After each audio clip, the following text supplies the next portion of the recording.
I am Diane Lucas, and welcome to Book 101 Review. Book 101 is all about the books that I read for the last 40 years, and today I have my special guest, Data Grad and a fellow podcaster. Corporate culture meets career hacks, no other than Miss Katie Stubbs.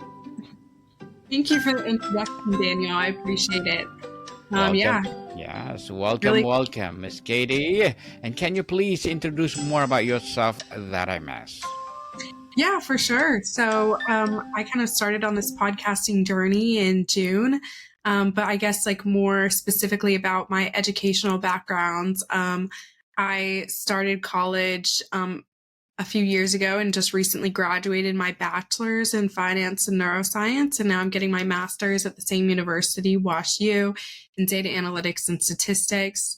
So I can kind of talk about my journey through that as well. But yeah, through the course of my college experience, I've had over 10 internships, and I've realized there's a lot more to corporate life that people don't know about. And I actually started by giving tips and presentations to my sorority on how to use LinkedIn, how to apply for jobs. And yeah, my friend and I just decided to make it a podcast at that point. So Yes, congratulations. And thank you so much for sharing your knowledge and wisdom to the world. thank you. And tell us, Miss Katie, beyond just having a podcast, what is the single most important strategic goal a podcaster should define before they even record episode 1? Yeah, I think for us, that was really just our audience and, who we were trying to attract.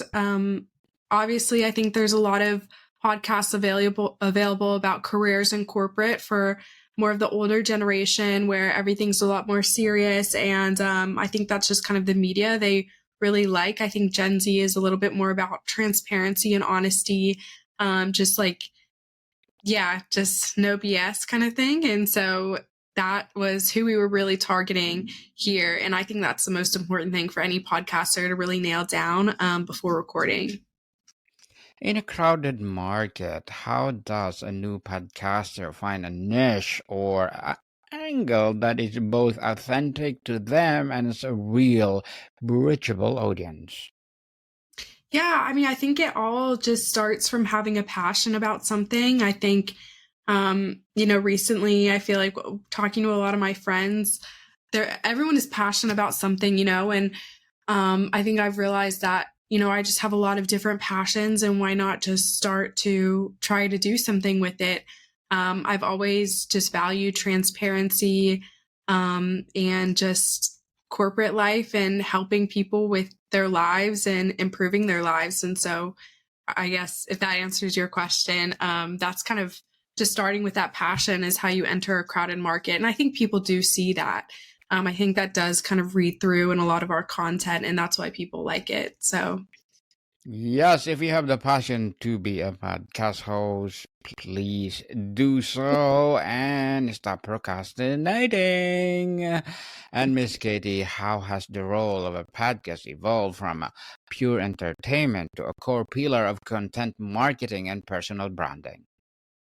yeah, so that's something else I was, obviously considering when I started, when we both started. But I think beyond the podcast, I think it's important for, creators to have an identity. Like for a lot of people, podcasting is not what they do full time, right? Like I think in your case, it is. And that's amazing. But I think when people first start out, they usually have a full-time job or they do have something else that's going on. And I think that just really starting and leaning into that is just super important. And like you said, just stop procrastinating and just start. And I think that's something that, I really wanted to do. Miss Katie, on content and production, what is the most common mistake you hear in a podcast audio quality that instantly signals amateur hour and how it can be easily fixed?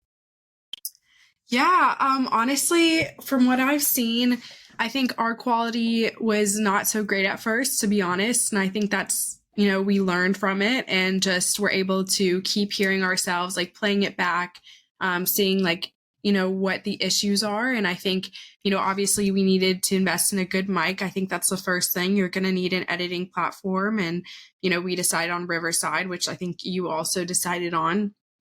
And I think those are the main sounds for quality, but I think also quality, I guess, goes beyond just production like sounds. I think it's also important to talk about quality in terms of the content. And I think that almost matters more to people. I think I've listened to some podcasts, the quality in the audio isn't really there, but honestly, the content just makes up for that. So I think that's a really important note as well. Yes, definitely. Beyond good audio, what are the elements of compelling podcasts into the hooks a listener in a critical first 60 seconds? Yeah, I think that's a great question. For ours, we did just kind of a synopsis of what we talked about throughout the show. So sometimes we don't know right away what we're going to talk about. Sometimes we do have an idea, but sometimes it just, we start recording and we just talk and then we realize we're on a completely different subject than what we were on initially. But I think that again, like speaks to that passion and just energy of just, what we feel like talking about. That's what we do. And so then I think going back instead of doing, the initial pre intro, like right when before you record, I think it's important to do it after because sometimes you don't always know like the best thing that's going to be in your episode until after you recorded it. So I think that's a trick we've used is not to do the intro first, but to do that as a last step. Last step indeed. And how do you structure the flow of an episode to maintain engagement and provide value, whether it's a 20-minute, a solo cast, or a 90-minute interview? Yeah, I think we've been really trying to hit around the 25 to 40-minute mark, and that's worked really well for us. But I think in terms of just segmenting it up, we kind of keep ourselves to one topic at a time. Sometimes we'll share from our personal experiences in the beginning, and just kind of like our life updates on like what happens to us at work or whatever. And then we'll kind of move into the main content we wanted to discuss for that episode. So I think that's another way we segment it. But like I said, we kind of do have this stream of consciousness as well, where we just talk. And I think that's where the editing comes in. If it seems like we haven't really blocked like different segments of things to talk about, then we go back and edit it and make those, structures really clear so the audience can follow our conversation more easily. What's your philosophy on interview style versus solo shows? We started with both of us. So that's something I also really wanted. I was worried if I just talked by myself, people wouldn't really listen, people wouldn't be interested, especially about corporate. I think people are a little hesitant to see like, oh, it's another corporate podcast because I've seen so many of those and they're just kind of boring, I guess. Not all of them, but some of them can be. And I think we just wanted to do it for just us because we felt like we kind of have a fun take on it. It's also hard to find really developed professionals, I think, in our field who are the same age because, right, we do want to keep that Gen Z audience, as we said before. So I think that's been a little bit difficult, but I think in the future, we are looking to maybe move into more startups and, just 22 to 25-year-olds who started a startup and what they have to say about why they didn't choose to take the normal corporate route and just expand to something else. I think that's something we're looking at as well. What are the unique advantages and challenges of each format, Miss Katie? Do Being you an mean being solo and with having an interview. Yeah, I mean, I definitely think being solo is harder to have TikToks and reels and stuff. And so that's what we use a lot.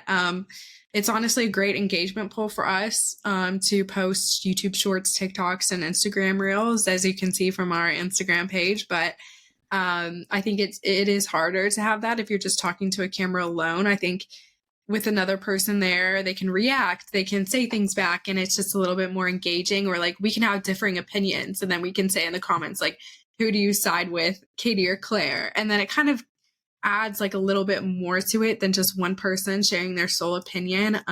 It kind of has a little bit more complexity and intrigue to it. So I think that's really been helping us with those reels. Indeed. So, what is the most underutilized yet highly effective strategy for growing a loyal podcast audience from zero? Yeah, I think for us, it was just really connecting with people, being honest and being upfront, being transparent. Like I said, those are kind of our core pillars at this point. Um, I think a lot of podcasters try to make sure every episode is perfect and all the language is perfect and they don't say like or too much. And then we just kind of gave up on that. We're like, you know what? This is our personality. This is what we're going to present ourselves as. And, I just like cutting out the formalities, to be honest. We just want to talk about real stuff, real opinions. Like we don't want to always have to pretend we like a certain like event or event style or something at work if we don't. Like we want to be real and truthful to our members, and we want them to have that like truthful connection back with us that they might not be able to say at their job, or they might be like, oh yeah, I also had a frustrating boss I had to deal with. Like I know I can come here and talk about that to you all. And so I think that's kind of how we built that community and how we're continuing to build that community. Yes, people, be authentic and be you, who you are. The more people love you when you are not pretending. Be Yeah. yourself. How should a podcaster think about repurposing the audio content across other platforms like YouTube clips, social media, coach blog posts to maximize reach? Yeah. So for our reach, like I said, we started on just Spodcast and YouTube, and that was great for us. I think Spotify is obviously our leader right now in terms of watches, but I think, having a really solid Instagram, especially when catering to Gen Z, and like millennials, that really helps as well. I think our TikTok is something we've invested heavily in. YouTube Shorts as well have gotten some pull. And I think, well, recently we just expanded to Apple Podcasts and iHeartRadio and some others. So, Amazon Music. And yeah, I think, start with one or two, and then as you are able, scale. And then I think the most important thing though is getting on social media, because even if people just see your face for like 5 seconds, that helps them kind of like prime you, like when they see you again, and just be like, oh, this is familiar. It's not new. It's a familiar face. It's a familiar person I've heard something from before. And it kind of just makes them more open to receiving what you have to say. What is the real value of podcasting directories and charts? Are they vanity metric or are they genuinely drive discovery? Podcasts, do you mean like, what do you mean specifically about a vanity metric? Like, well, are you checking your Apple chart when you are in the top 10 or whatever? Which are you inclining to be, well, number one on the Apple chart? Yeah, I mean, I think you could say that as like anything, right? Like, I mean, in sports, people still compete, right? I mean, that's kind of like the point. In work, you still compete with coworkers at times, especially in, some of the more lucrative fields. Like consulting is kind of that upper out mentality. So I think any job you are going to do, you're kind of might be in the more competitive environment, and you are going to have to think about competing with other people. I think in terms of competition, that's not even something I think we've thought about at this point, because I think we have such a different value proposition than some other podcasts out there. I tried to look for guests to come on and who have a corporate podcast that was just really truthful and genuine, and I honestly could not find many. So I think that's kind of where we're at right now is we're not even like comparing ourselves to others, and it's definitely not a vanity metric for us. I think it's just about building a community, and if another podcast is doing great, we'd love to partner with them. Like that's kind of where our mentality is at this point. For a podcaster with a small but dedicated audience, what is the first step to converting listeners into a true community? Yeah, I think one of the things is that we have like memes on our page, on our like Instagram page, just again, relatable and authentic content. I think past that, we kind of came up with some like terms that we have, like Claire was talking about my outfit one day and how I have like a change of clothes and in my car at all times. And she was like saying I didn't need that and to just get like a Tide stick if I spill something on myself throughout the workday.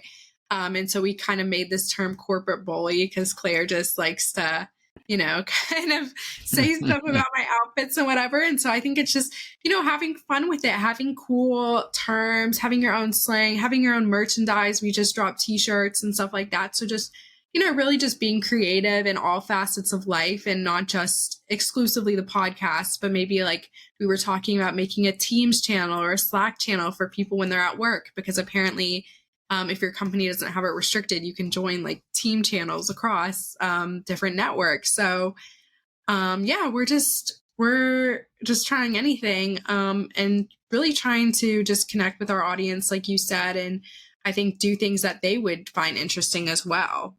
So Yes, definitely. And Miss Katie, as data grad students and a podcast host, what are your short-term and long-term goals?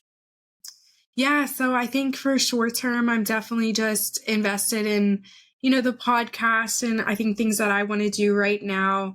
I think obviously I'm finishing my master's degree and I'm on track to finish it in December. So, I'm kind of at the home stretch, but I think I realized that there are other things I want to do before just jumping into corporate life. And so I actually pushed back one of my timelines. I'm supposed to start full time, or I had the option to start in February. And I was like, you know what? I'm going to start in August. I want just some time to figure out if if this podcast can grow, or if I'm going to invest in myself or create a business. Like, I don't know what opportunities are all going to be available to me. And I don't want to just silo myself into one thing. I want to explore a lot of options. And so I think that's something I've done, at least like, I don't know, kind of answering that both short term and long term, is that's something I'm looking for, just new opportunities. And I want to take advantage of things before, I start something and really commit. So that's kind of an answer. I Good don't know. luck. Good luck to your goals and looking Yeah. forward for more success, Miss Katie. And what will be your advice for those people out there who want to be a podcast host too? Yeah, I think you should do it. I know everyone says the market is so oversaturated. It doesn't matter at the end of the day, because you could say that the market's oversaturated. Okay. But people are watching movies less, people are watching TV less. Like there's other content that people are switching to, whether that's TikTok, whether that's Reddit feed, whether that's YouTube shorts, whether that's YouTube videos. And just because it's competitive shouldn't stop you from doing what you actually want to do. Like I said, that passion is the most important thing, regardless of anything else. I think even if I talked about this actually with a person at my old company, but they said that, a lot of these big businesses, especially, podcast media, they're dying on the inside because they don't have the passion that they used to once have. You need to keep passionate people. You need people who actually care about what they're doing. And I think when you have that, regardless of size, you're going to end up doing well. And I think it's just committing and sticking through that. So that's kind of the mentality I'm going into this with. And yeah, I'm really excited to see what comes out of it. Thank you for that advice, Miss Katie. And can you please recommend a book or books that influence your journey?